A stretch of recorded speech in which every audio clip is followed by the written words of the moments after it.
সকাল থেকে এক নাটক মঞ্চ দেখছি। নাটক মঞ্চ হচ্ছে ইউলেবের সেন্ট্রালে, ইউলেবের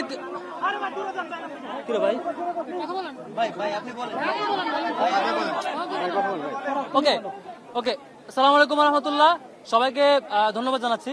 সকাল থেকে এক নাটক মঞ্চ দেখছি। বিএনপি পন্থী শিক্ষক এবং কর্মকর্তা যারা আছেন তাদের কাছ থেকে চমৎকার নাটক মঞ্চ লক্ষ্য করছি। এটা খুবই দুঃখজনক এবং বিশ্ববিদ্যালয় প্রশাসন এই জায়গায় নীরব ভূমিকা রাখছে। আপনারা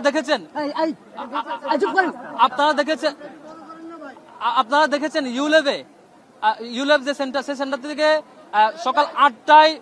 সকাল 8টায় শুরু হয়েছে ভোট। 8টা থেকে 10:30 পর্যন্ত কোনো ধরনের সাংবাদিককে ঢুকতে দেওয়া হয় নাই। 10:30 আমি সেখানে যাই, গিয়ে দেখি কোনো অবজারভারকে ঢুকতে দেওয়া হয় নাই। পরে গিয়ে শুনি সেখান থেকে ইসলামী ছাত্র আন্দোলনের একজন পুলিশ এজেন্টকে বের করে দেওয়া হয় এবং 10 জন থেকে 6 জন ছাত্র দলের পুলিশ এজেন্ট ছিল, কাউকে ঢুকতে দেওয়া হয়। কি করেছিল সেখানে? 10:30 পরে যখন আমরা অভিযোগ দেই, আধা ঘন্টা আমাদেরকে দাঁড় করিয়ে রেখে পরে মিডিয়া এবং অবজারভাররা ঢুকতে পারে। তারপর 21 হলে জিয়াউর নামে এক কর্মকর্তা, আপনারা নিউজে দেখেছেন, তথ্য প্রমাণ সহ সে পূর্ণাঙ্গভাবে ছাত্র দলের প্যানেলে ওই পূরণকৃত ব্যালট বক্সে দিয়েছে এবং শিক্ষার্থীদেরকে দিয়েছে তথ্য প্রমাণ সহ। সে অভিযোগ যখন আসছে, সবাই যখন প্রেস কনফারেন্স করছে, সেটি দেখার জন্য টিএসসিতে আরেক বিএনপি পন্থী কর্মকর্তা সেটি দেখার জন্য আমাদের নামে নাকি একটা পেজে চেকবক্স দিয়ে কি করছে। আমি এখন তার বহিষ্কার এবং গ্রেফতার দাবি করছি।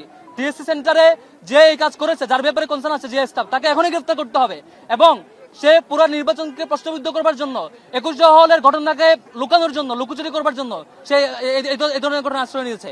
21 হলে যে কর্মকর্তা বিএনপির ছাত্র দলের পূর্ণাঙ্গ প্যানেলের চেকলিস্ট দেওয়া, ভোট দেওয়া ব্যালট বক্সে ঢুকিয়েছেন বলে অভিযোগ এবং নিউজ আসছে এবং তথ্য প্রমাণ আসছে, তাকে যেমন গ্রেফতার করতে হবে, আবার সেই ঘটনাকে ধামাচাপা দেওয়ার জন্য, ডিজাস্টার কন্ট্রোল করার জন্য এখানে তাদের পরিকল্পনা অনুযায়ী আরেক নাটক সাজানো হয়েছে যে একটা সিঙ্গেল পেজে, তারা পারলে আরো কয়েকটা পেজে করতো এই নাটক ঢাকা দেওয়ার জন্য, হয়তো কুলায় উঠতে পারে নাই। যে করেছে তাকে এখনই গ্রেফতার করতে হবে এবং পানিশমেন্ট আওতায় নিয়ে আসতে হবে। কার এজেন্ডা বাস্তবায়ন করছে, তাদের সাথে কি ধরনের লবিং খুঁজে বের করতে হবে, এটা আমাদের দাবি। আর হচ্ছে প্রত্যেকটা জায়গায়, প্রত্যেকটা সেন্টার, যেমন আমি যেসব সেন্টারে গিয়েছি বলা হয়েছে প্রার্থীরা ভিতরে ঢুকতে পারবে না, কিন্তু ছাত্র দলে বিপি প্রার্থী আবিদ, তিনি দেখেছি ঢাকা ইউনিভার্সিটি ক্লাবের সেন্টারে ভিতরে ঘুরে ঘুরে দেখেছেন, টিএসসিতে বারবার ঢুকেছেন, প্রত্যেকটা সেন্টার বারবার ঢুকছেন। মানে এটা নীতিমালা কি শুধু তাদের, মানে আমাদের জন্য? আমরা ঢুকতে পারবো না, তাদেরকে গেলে ঢুকতে পারবে? এটা খুবই দুঃখজনক। ইউনিভার্সিটি ক্লাবে বারবার ঘুরে ঘুরে দেখছে তিনি হচ্ছে সেন্টারের ভিতরে ঢুকছেন, এটা খুবই দুঃখজনক। এভাবে প্রত্যেকটা নীতিমালা তারা ভায়োলেট করছে।